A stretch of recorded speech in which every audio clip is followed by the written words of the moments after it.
For us, all of this happened extremely fast. Nobody, would have seen this coming.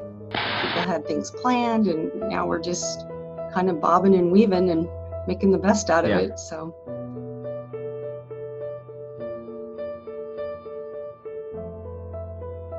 Probably 2 days before they started taking it seriously, I started feeling a little sick myself. So I actually ended up staying home, just precautionary. Thankfully, you didn't have coronavirus. Yeah. So that was good. Yeah, so it was really, definitely. Pretty much haven't come back to work since then. I didn't think that was the last day I'd necessarily be in the office.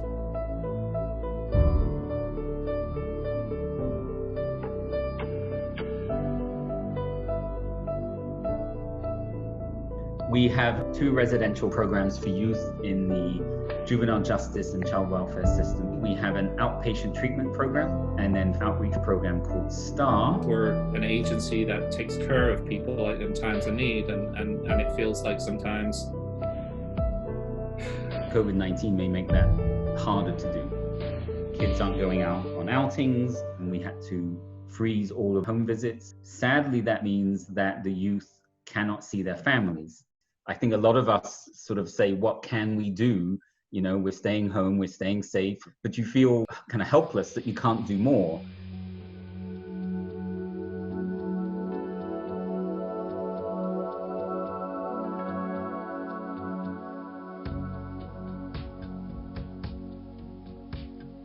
I think our network of people who are connected to us has become really important.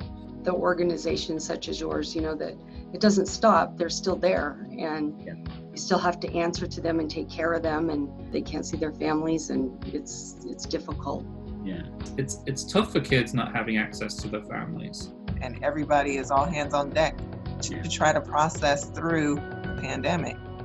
Sometimes adversity can be an opportunity to reinforce, important things about life. And so our staff, what we've observed is youth are actually excelling right now under these circumstances. They and the staff have risen to the challenge amazingly well. In some ways, it's fostered a stronger connection between the youth and the staff, the sort of a feeling that we're all in this together.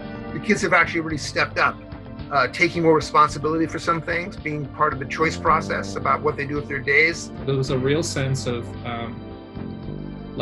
this is our environment, and we're going to make it as good as we can. One of the things I've been super impressed with is how well the community partners have come together to make things work.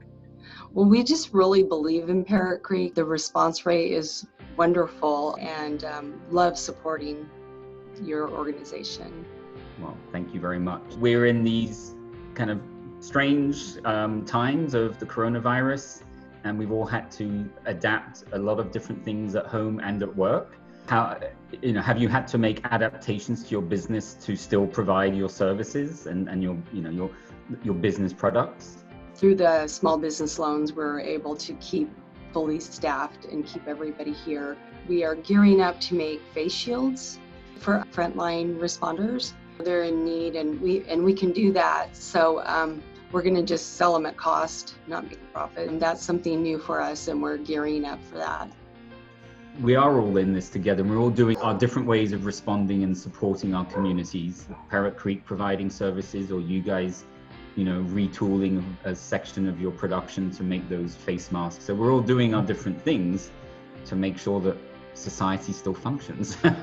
Just been super impressed with the staff and the way that they're dealing with the boys, and hopefully you shared with them how impressed the board is, because they've just been phenomenal.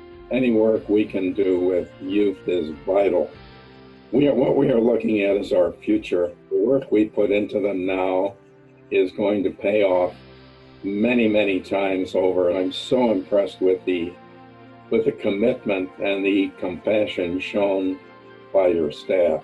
And to hear the reports back about the boys showing maturity in this difficult time, it does my heart good to know that, again, communities are coming together even in the most difficult of times. So my hat's off to the staff and to the boys, because these are not easy times. and yet people are trying to make it work.